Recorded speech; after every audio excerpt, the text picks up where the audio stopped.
কপাল পুড়ল ব্রাজিলের। কলম্বিয়ার বিপক্ষে কান্না করে বিদায় নিতে হবে ভিনি, রদ্রিগো, রাফিনহা, এনরিকদের। ভিনিসিয়াস করবে গোল, রাফিনহা করবে গোল, কিন্তু শেষ মুহূর্তের নাটকীয়তায় কলম্বিয়ার দাপটের কাছে পাত্তা পাবে না ব্রাজিলিয়ানরা। শেষ মুহূর্তের নাটকীয়তায় এই ম্যাচের মহারণ শেষ হবে ব্রাজিলের হার ও কান্না দিয়ে। ব্রাজিল এবং কলম্বিয়ার এই ম্যাচের মহারণ ও ব্রাজিল ও কলম্বিয়ার ম্যাচের আগেই ম্যাচের ফলাফল ফাঁস করে দিল জ্যোতিষী বিড়াল। এই সবকিছু নিয়েই বিস্তারিত শামীম আহমেদের লেখা প্রতিবেদনে। প্রত্যেকটা দলের খেলোয়াড়রাই ক্লাব ছেড়ে নিজেদের দেশে পাড়ি জমিয়েছেন, শুরু করেছেন অনুশীলনও। এর মধ্যে বাদ পড়েনি সেলেসাওরাও। ব্রাজিলিয়ানরাও দেশে ফিরে অনুশীলন শুরু করেছেন নিজের দলের সঙ্গে। দুর্দান্ত ফর্মে থাকা বেশ কয়েকটি তারকা নিয়েই ব্রাজিলের স্কোয়াড ঘোষণা করেছিল দরিবাল জুনিয়র। সেখানে ছিল ব্রাজিলিয়ান তারকা ভিনিসিয়াস জুনিয়র, রাফিনহা, রদ্রিগো ও এনরিকের মতো তারকারা। ইনজুরির কারণে ছিটকে গেছে নেইমার জুনিয়র। 2024 সাল কোপা আমেরিকা টুর্নামেন্টে কলম্বিয়ার বিপক্ষে প্রথম রাউন্ডের তৃতীয় ম্যাচে 1-1 ড্র নিয়ে ম্যাচ শেষ করেছিল ব্রাজিল। এর আগে 2023 সালে 2026 সাল বিশ্বকাপের বাছাই পর্বের ম্যাচে কলম্বিয়ার বিপক্ষে 2-1 গোলের ব্যবধানে হেরেছিল সেলেসাওরা। এবার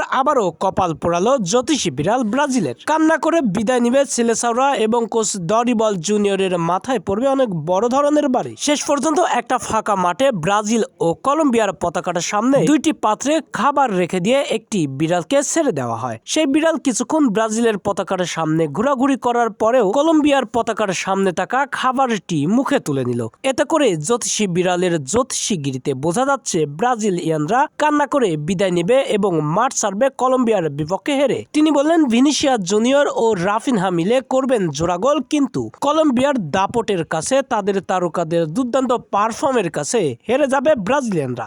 দুর্দান্ত ফর্মে থাকা এই খেলোয়াড়গুলোর দাপটেও জয় নিয়ে মাঠ ছাড়তে পারবে না ব্রাজিলিয়ানরা। এতে করে কপাল পুড়ল আবারও ব্রাজিলিয়ানদের এবং পয়েন্ট হারাতে হবে 2026 বিশ্বকাপের বাছাই পর্বের পয়েন্ট টেবিল থেকে।